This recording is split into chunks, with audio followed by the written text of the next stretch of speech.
Hello, I'm Beth Joey and welcome back to my YouTube channel. If you're new here, welcome, welcome. This is a channel where I paint my face. I just whack myself on the face, but where I paint my face, turn my camera on and talk to you guys about some books. June is Pride Month. If not for the UK, then at least for the US, and we are choosing to celebrate it anyway because I think there are some Pride events that happen in the UK in this month as well. Not 100% sure, but either way, we're celebrating it. It's time to get excited about Pride. So naturally, in the spirit of Pride, I had to make a list of books that I would really love to read during Pride Month, and they are all just a celebration, I think, of the LGBT community, and I just love it. So let's get straight into the first book for my Pride Month TBR, which is The Falling in Love Montage by Ciara Smyth. I mean, I'm obsessed with the color, the ombre effect, the sort of sunset vibe that's going on is to die for, but as for what the book is actually about, it says, Tasha has a simple plan for the long hot summer before uni. Party, watch horror movies, and forget all her troubles by kissing girls. Between getting over her ex and dealing with the pain of her mum's illness, Tasha feels she deserves a break. Enter the scene Ruby, rom-com femme and optimist. Ruby is the prettiest girl Tasha's ever seen, but Tasha doesn't want to get into another relationship. So Ruby challenges her to try a summer romance with the serious parts left out, just like in the movies. But what happens when the falling in love montage ends? Book number 2 is going to be The Jasmine Throne by Tasha Suri, this absolute beast of a book, but again,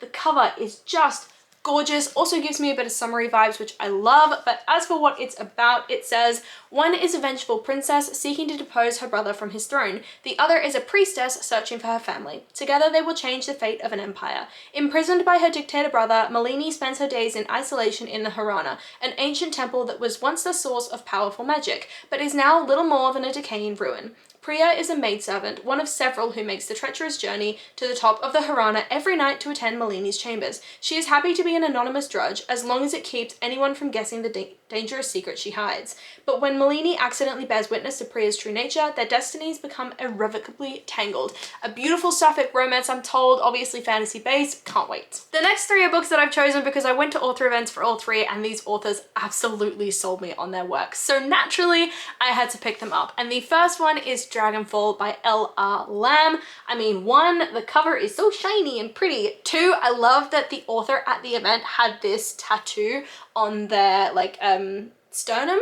What is that? What that's on their chest? Anyway, that tattoo, it was like a temporary tattoo, it was really cool. But anyway, as for what this book is about, it says, long ago, humans betrayed dragons, stealing their magic and banishing them to a dying world. Centuries later, their descendants worship dragons as gods, but the gods remember and they do not forgive. Since they were orphaned, Arcady has scraped a living thieving on the streets of Vatra, dreaming of life among the nobility and revenge. When the chance arises to steal a powerful artifact from the bones of the Plaguebringer, the most hated person in Lamet history, they jump at it, for its magic holds the key to their dreams. But the spell has unintended consequences and drags Everin, the last male dragon who was once foretold to save his kind, into the human world. Trapped and disguised as a human, Everin soon realizes that the key to his destiny and to regaining his true power lies in Arcady. All he needs to do is convince one little thief to bond with him completely, body, mind, and soul, and then kill them. Yet the closer the two become, the greater the risk both their worlds will shatter. I mean, that sounds amazing, and I just have to show you.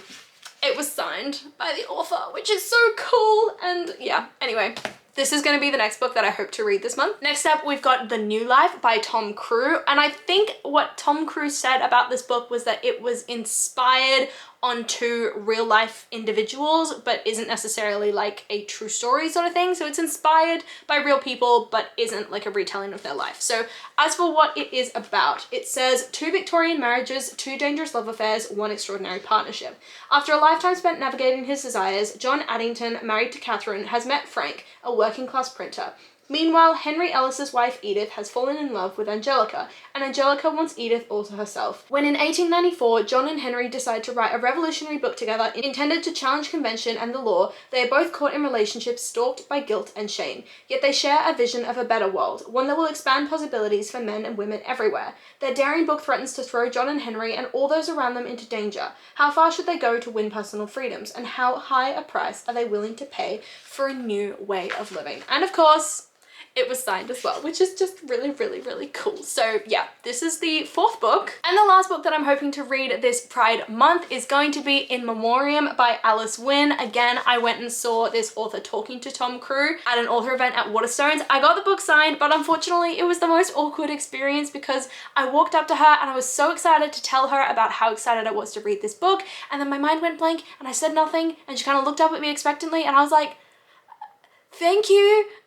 And then I kind of just like ran away after I grabbed my book. So apologies, Winn, for being so awkward. I promise I'm not usually like that. I was just kind of starstruck, I guess, after meeting Tom Crewe and then meeting you. So anyway, as for what this book is about, the blurb says, in 1914, war feels far away to Henry Gaunt, Sydney Elwood, and the rest of their classmates, safely ensconced in their idyllic boarding school in the English countryside. At 17, they're too young to enlist, and anyway, Gaunt is busy fighting his own private battle, an all-consuming infatuation with his best friend, the dreamy, poetic Elwood, not having a clue that Elwood is in love with him and has always been. When Gaunt's German mother asks him to enlist in the British Army to protect the family from anti-German attacks, Gaunt signs up immediately, relieved to escape his overwhelming feelings for Elwood. The front is horrific, of course, and though Gaunt tries to dissuade Elwood from following him to the battlefield, Elwood soon rushes to join him. Once in the trenches, Elwood and Gaunt find fleeting moments of solace in each other, but their friends are all dying in front of them, and at any moment they could be next. An epic tale of both the devastating tragedies of war and the forbidden romance that blooms in its grip.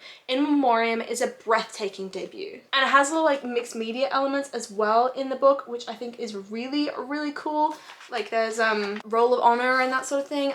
Yeah, I'm really excited to read this. So these are the 5 books that I'm really, really hoping to get to this Pride month. We've got some fantasy in here, we've got some based on true historical figures, and then we've got some more historical fiction and a lovely romance to top it all off. So that is a fairly large stack, but I'm equally excited for all of them. And do let me know in the comments down below if you've read any of these books and what you thought of them. I would love to know your opinions, or just let me know if there are any books that you're really excited to be reading this Pride month. I love talking to you guys and I do my best to reply to every single comment. I really, really hope that you enjoyed this video, and if you did, please do let me know by liking, subscribing, and hitting that notification bell all down below. It's a super, super easy way to help my channel grow, and I will see you lovely people in my next video.